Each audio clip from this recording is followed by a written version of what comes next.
كتم شهادة عنده من الله وما الله بغافل عما تعملون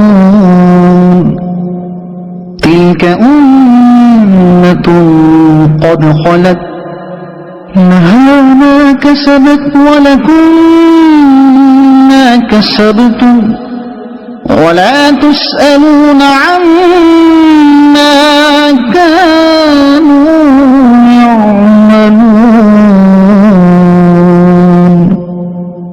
سيقول السفهاء من الناس ما ولاهم عن قبلتهم التي كانوا عليها قل لله المشرق والمغرب يهدي من يشاء إلى صراط مستقيم وكذلك جعلناكم أمة وسطا لتكونوا شهداء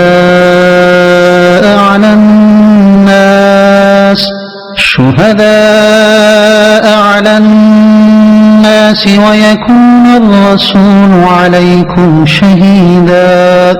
وما جعلنا القبلة التي كنت عليها إلا لنعلم من يتبع الرسول ممن ينقلب على عقبيه وإن كانت لكبيرة إلا على الذين هدى الله وما كان الله ليضيع إيمانكم إن الله بالناس لرءوف رحيم قد نرى تقلب وجهك في السماء فلنولينك قبلة ترضاها فول وجهك شطر المسجد الحرام وحيث ما كنتم فولوا وجوهكم شطره وإن الذين أوتوا الكتاب ليعلمون أنه الحق من ربهم وما الله بغافل عما يعملون ولئن أتيت الذين أوتوا الكتاب بكل آية ما تبعوا قبلتك وما أنت بتابع قبلتهم وما بعضهم بتابع قبلة بعض ولئن اتبعت أهواءهم من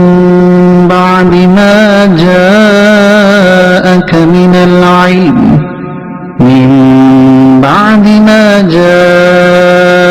من العلم إنك إذا لمن الظالمين الذين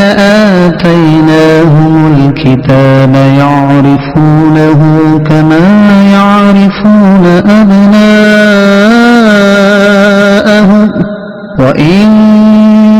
فريقا منهم ليكتمون الحق وهم يعلمون الحق من ربك فلا تكونن من الممترين ولكل وجهة هو موليها فاستبقوا الخيرات